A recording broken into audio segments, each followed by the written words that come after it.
In this video, we're going to keep working on the bathroom remodel, and we're going to do it right now. As you can see, I decided to speed up the process here a little bit so we can start hanging drywall. I got all the plumbing, or I didn't get all the plumbing done, but my plumber got all the plumbing done. This is the drain for the vanity. Got the pipes up here. Took the old ones out. There's a vent.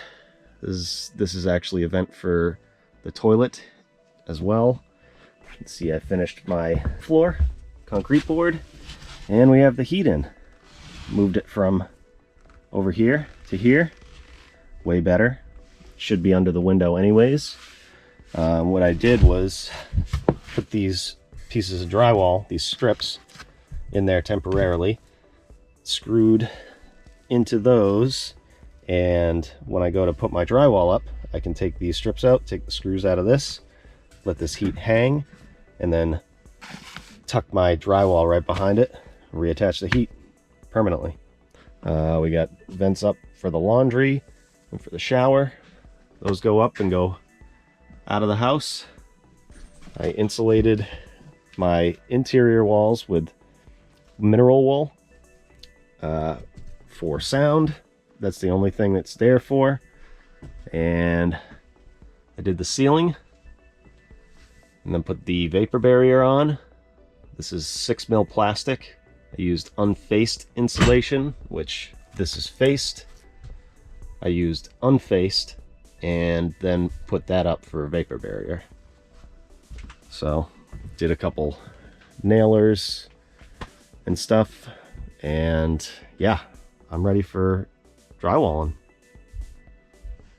So let's do it. So first thing when drywalling, make sure everything's cleaned up and there's no trip hazards or anything. And I always start with the ceiling, and then you want to go along, make sure you mark your strapping wherever you can see it. Piece right here.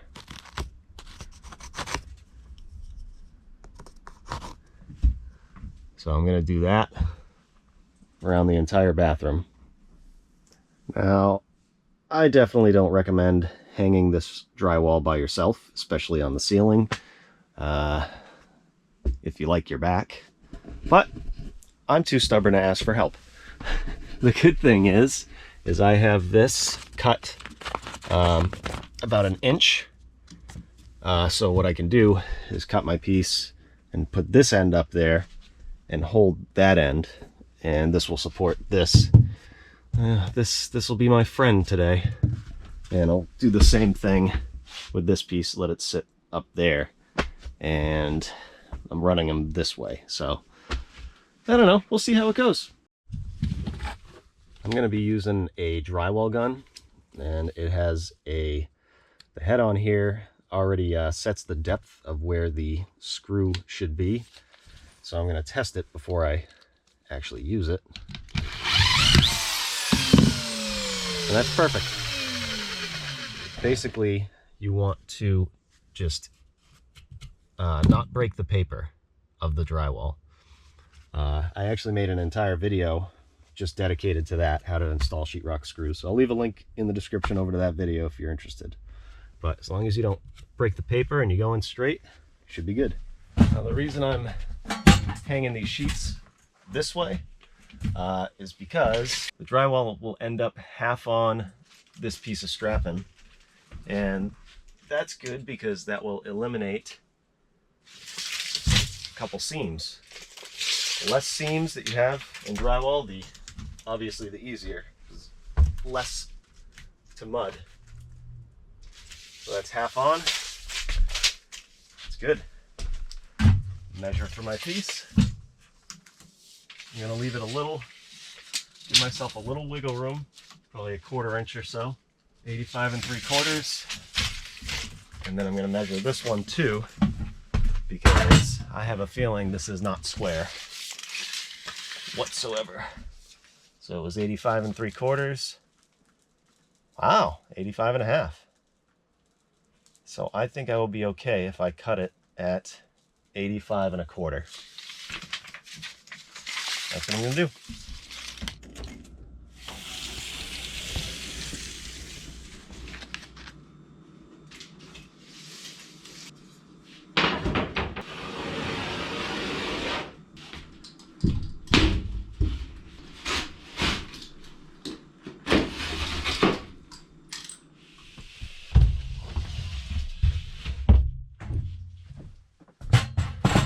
I am also gonna put a piece right here.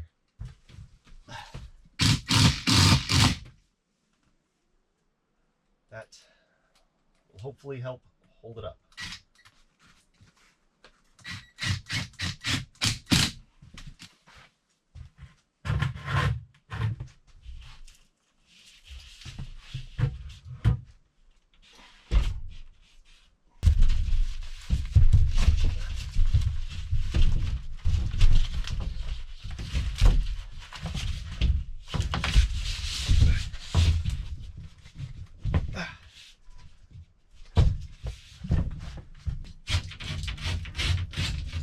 Something's definitely out of square. See if we can get some screws in it.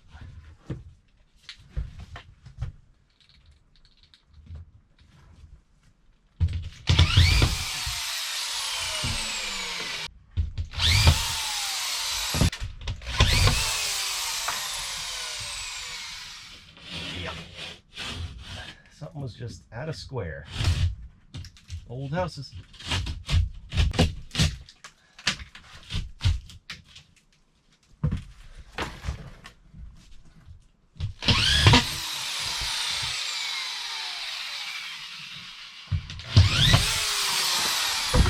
Now to cut this fan out, I'm going to use what I call a roto zip. It's got this little bit on it and it spins. It cuts this right out. It follows the edge of whatever's here. That's what it's made for. So put my mask on because it's going to get dusty.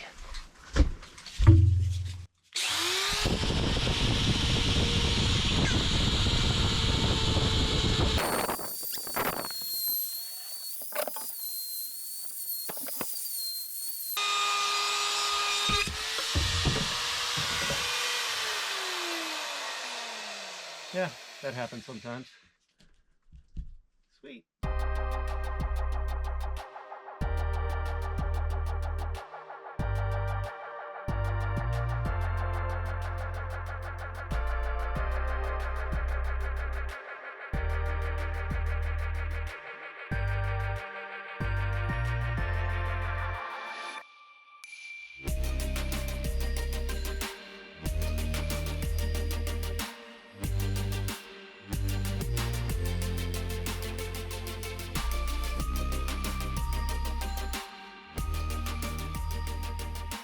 Really hard part is over.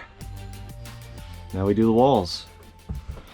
And with the walls, I like to put this piece up first, and then I rip the bottom one, and then put a pry bar in the bottom, pry it up to the seam, because it's better to have a poor cut or a not so even cut down here than it is up here.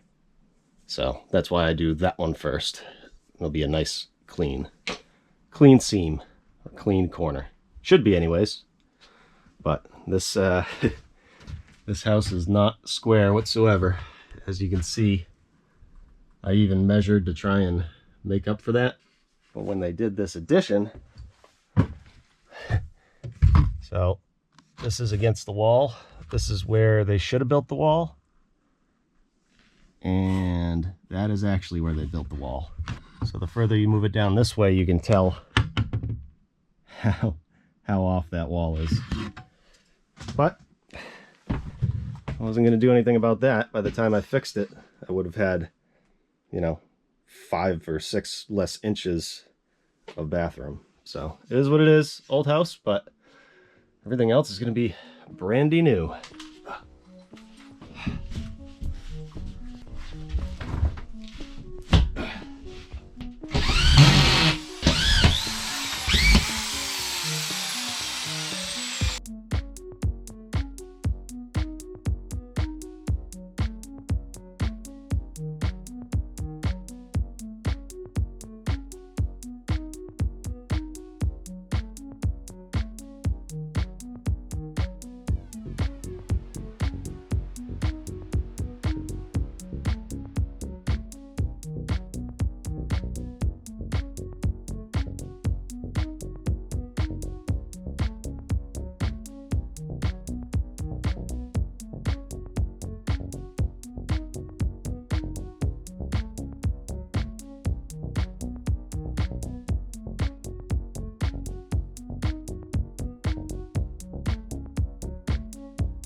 There we go. All drywalled. Very nice.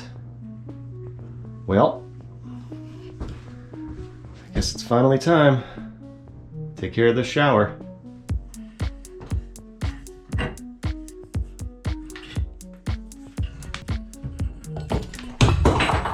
Luckily I'm replacing that.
A lot of wires back there. So there we go. Yeah, a bunch of wires and a box. But as long as I don't screw into here and I seal this up nice, I shouldn't have anything to worry about. So I need to put a nailer here because there was nothing. And these ones aren't gonna work for me, just like on that side.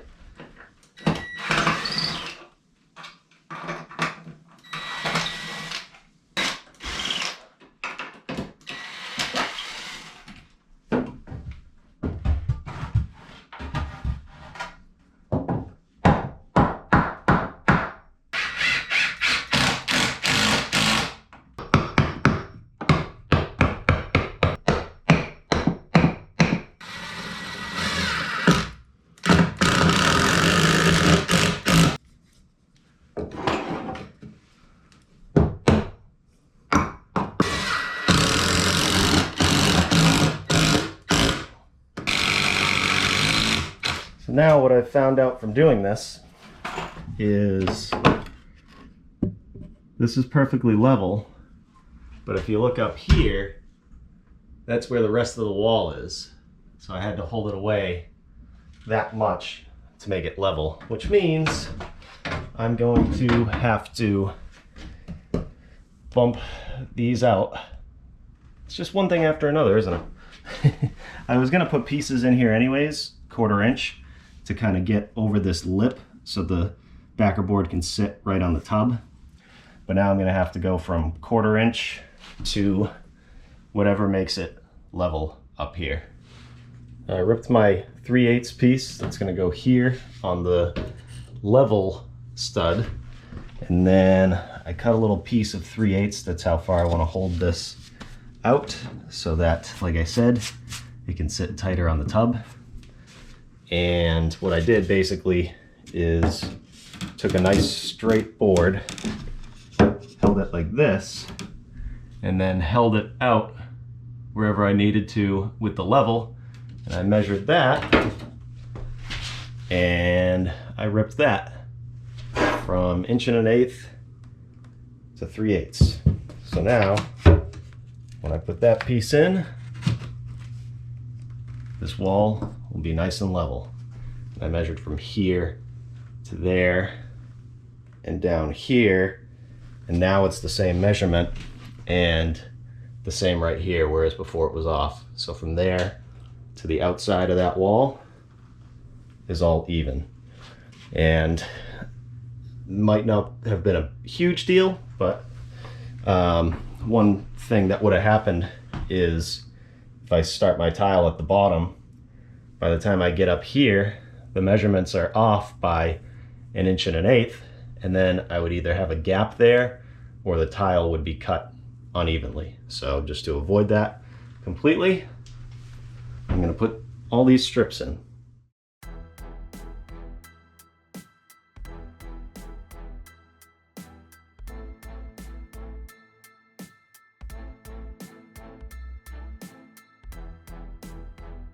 Alright, let's start to build my niche or shelf right here. So basically I'm limited to having it this high. I wanted it actually a little lower, but I'm going to cut this just above these wires enough so that when I put my piece in, I don't screw into the wire. So I'm going to say about here.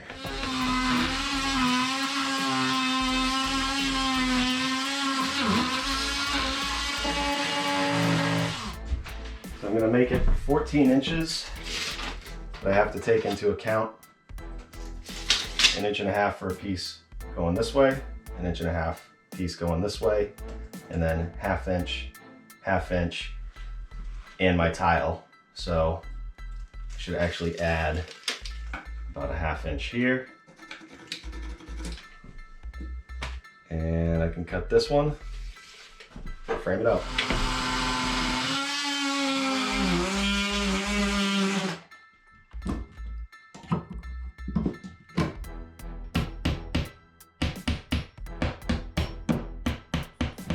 Piece is cut.